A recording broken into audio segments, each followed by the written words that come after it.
Hello friends, நான் உங்கள் வெங்கட் தேவா பேசுகிறேன். ஆக்சுவலாக எனக்கு ரொம்ப நாளாகவே கிட்ஸை வச்சு மரம் நடணும்னு ஆசை. அதுக்காக நம்ம நிலத்தையே சூஸ் பண்ணி நான் வந்து மரம் நடலான்னு பிளான் பண்ணேன். ஸோ அதுக்கு ஒரு 20 குழி ரெடி பண்ணிட்டோம். பிகாஸ் 20 மரம் நான் வாங்கியிருக்கேன். ஸோ அந்த 20 மரத்துக்கான 20 குழியும் ரெடி ஆகிடுச்சு.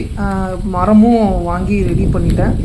ஸோ இதுதான் அந்த மரம். ஸோ இது எல்லாமே பார்த்திங்கன்னா ஃப்ரூட்ஸ் தான். ஸோ ஃப்ரூட்ஸ் வாங்கி வச்சோன்னா நாளைக்கு கிட்ஸ் அதை அறுத்து சாப்பிட்றதுக்கு யூஸ் ஆகுன்றதுனால நான் கம்ப்ளீட்டாக வந்து ஃப்ரூட்ஸ் தான் வாங்கி வச்சுருக்கேன். வாங்க அவங்கள வச்சு நம்ம நடுவோம்.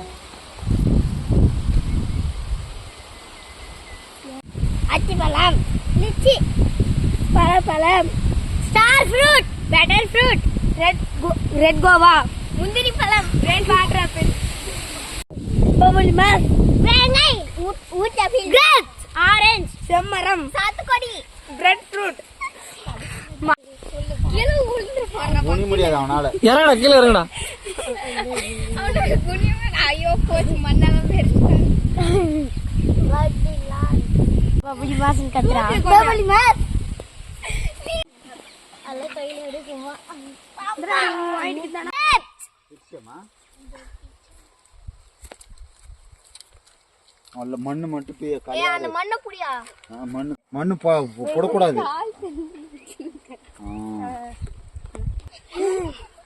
பழாப்பழம். ஏய் அது வந்துச்சா கவர் எடுத்து.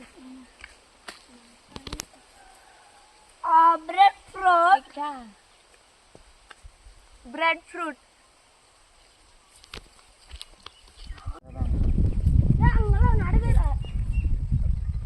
செம்மரம்.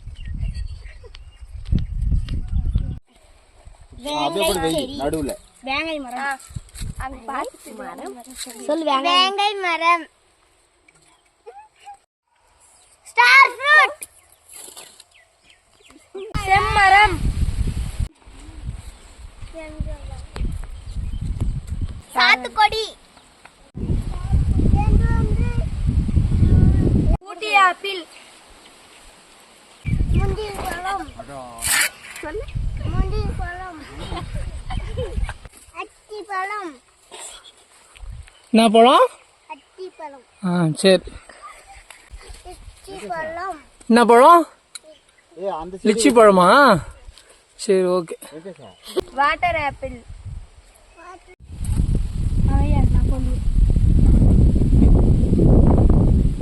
சிவப்பு கொய்யா. ஆரஞ்சு. செம்மரம். Star fruit. Butter fruit. வேங்கை மரம். ஸோ ஃபைனலாக நம்ம எல்லா மரமும் கிட்ஸோட உதவியில் வச்சியாச்சு. ஸோ வேங்கை ஆக்சுவலாக என்னடா ஃப்ரூட்ஸாக சொன்னானே, அதுக்கப்புறம் வேங்கை செம்மரம் அப்படின்னு சொல்லி நீங்கள் கேட்கலாம். நான் அதையும் சேர்த்து வச்சுருக்கேன், வேங்கையும் செம்மரமும் சேர்த்து வச்சுருக்கேன். ஸோ பார்ப்போம் அது நம்ம மண்ணுக்கு எப்படி வருதுன்னு சொல்லிட்டு. ஃப்யூச்சரில் நம்ம அடுத்த ஜென்ரேஷனுக்கு என்ன கொடுத்துட்டு போகிறோன்றது ரொம்ப இம்பார்ட்டண்ட் இல்லையா? ஸோ அதனால் இந்த மரமும் நான் கொஞ்சம் ஆட் பண்ணிக்கிட்டேன். அதுக்கப்புறமா இப்போ மரம் நட்ட பிறகு நம்ம கொஞ்சம் உரமும் மரத்துக்கு அப்படியே போட்டு விட்டோம். ஸோ வாங்கினது 2 பேக்கெட் தான், அது கம்மியாக தான் இருந்தது குவான்டிட்டி. பட் அதை அப்படியே கொஞ்சம் மேனேஜ் பண்ணி கொஞ்சம் கொஞ்சமாக எல்லாத்துக்கும் உரம் போட்டுட்டோம். ஸோ உரம் போட்ட பிறகு கொஞ்சம் தண்ணியும் ஊற்றி விட்டுச்சு. ஸோ அவங்க மூலயமா ஆக்சுவலாக கிட்ஸ் எல்லாம் ரொம்ப ஹாப்பி. அவங்க கையால் அவங்க செடி நடுறது வந்து பார்த்திங்கன்னா அவங்க ரொம்ப ஆசைப்பட்டாங்க. அதே போல் அதுக்கு உரமும் போட்டு அதுக்கு தண்ணியும் ஊற்றுறதுல ரொம்ப எக்ஸைட்டடாக இருந்தாங்க. நம்ம சொல்லாததுக்கு முன்னாடியே அவங்களே எல்லா வேலையும் செய்ய ஆரம்பிச்சிட்டாங்க. ஸோ அது எனக்கு ரொம்ப பிடிச்சிருந்தது. அப்போ தான் நான் யோசித்தேன், இந்த மாதிரி கிட்ஸை வச்சு நம்ம அதிகமாக அங்கங்கே எங்கெங்கெல்லாம் மரம் நட முடியுமோ அந்த மாதிரி கிட்ஸை வச்சு மரம் நடலான்றது எனக்கு இது மூலமா எனக்கு நிறையவே தோணுச்சு. ஸோ நீங்களும் உங்கள் வீட்டை சுற்றி இந்த மாதிரி மரம் நடுங்க. முக்கியமாக லைக் நம்ம கிட்ஸுக்கு தேவையான ஃப்ரூட்ஸாக நட்டிங்கன்னா ரொம்ப நல்லாயிருக்கும். ஏன்னா அவங்களுக்கு தேவையாக இருக்கும்போது நம்ம அதை அவங்களுக்கு சீசனுக்கு ஏற்ற மாதிரி பறித்து சாப்பிட்றதுக்கு ரொம்ப யூஸ்ஃபுல்லாக இருக்கும். ஸோ அதனால் நீங்கள் ஃப்ரூட்ஸாக வச்சிங்கன்னா நல்லாயிருக்குன்றது என்னோட ஒரு இது. வேண்டுகோளாகவே நான் சொல்கிறேன். பிகாஸ் கிட்ஸுக்கு அப்பப்போ ஏதாவது பழம் நம்ம வாங்கி கொடுக்கணும் இல்லையா, அது நம்ம கடையில் வாங்கி கொடுக்கும்போது அது ரொம்ப காஸ்ட்டு ரொம்ப ஜாஸ்தியாக இருக்கும். ஸோ இப்போ நான் வச்சுருக்கிற ஃப்ரூட்லாம் வந்து ரொம்ப கொஞ்சம் காஸ்ட்லியான ஃப்ரூட் தான். லைக் பட்டர் ஃப்ரூட்டாக இருக்கட்டும், லிச்சாக இருக்கட்டும், ஸ்டார் ஃப்ரூட்டாக இருக்கட்டும், அது எல்லாமே கொஞ்சம் காஸ்ட் ரொம்ப அதிகம். நம்ம வாங்குறதுக்கும் கொஞ்சம் ரொம்ப ஸ்ட்ரகிள் ஆகும். அதே நம்ம அந்த செடியை நம்ம வீட்டிலே வச்சோம் அப்படின்னா நம்ம பசங்களுக்கு தேவையான போது நம்ம மரத்துலேருந்து நம்ம அறுத்து கொடுக்கலாம். ஸோ காஸ்ட்டு நம்ம சேவ் பண்ண முடியும்.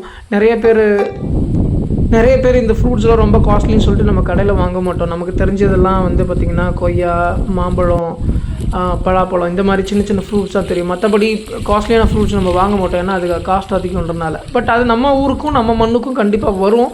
அதை வைக்க யாரும் ட்ரை பண்ணுறதில்ல.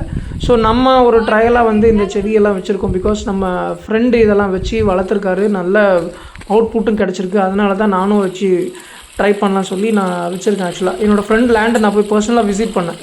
இந்த ஃப்ரூட் செடியை அத்தனையும் வச்சுருந்தாரு, அவ்வளோ அழகாக வந்திருந்தது. ஸோ அதோட இன்ஸ்பிரேஷனாக தான் நான் இந்த செடியும் நம்ம நிலத்தில் வைக்கலாம்னு சொல்லி இன்றைக்கி நான் வச்சுருக்கேன், வித் கிட்ஸோட ஹெல்ப்போட. ஸோ நீங்களும் இதே மாதிரி உங்கள் ஊரை சுற்றி நீங்கள் மரம் வைக்கலாம், உங்கள் வீட்டை சுற்றி மரம் வைக்கலாம்.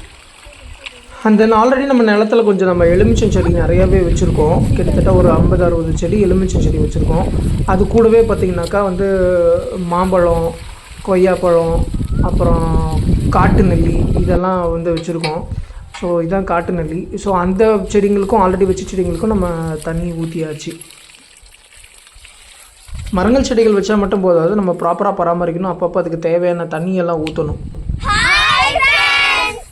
நாங்கள் இன்னைக்கு ஒரு 20 மரம் நட்டோம், தண்ணி ஊற்றணுங்க, மரம் போட்டோம், மரம் நாட்டுங்க. நீங்களும் அடுத்த தலைமுறைக்கு இதே மாதிரி அழிந்து வர மரம் பார்த்து நிறைய நடுங்க. நடுங்க, பணம் ஒரு மரமா நடுங்க. அப்பதான் நாங்க அடுத்த ஜெனரேஷனுக்கு சாப்பிட முடியும்.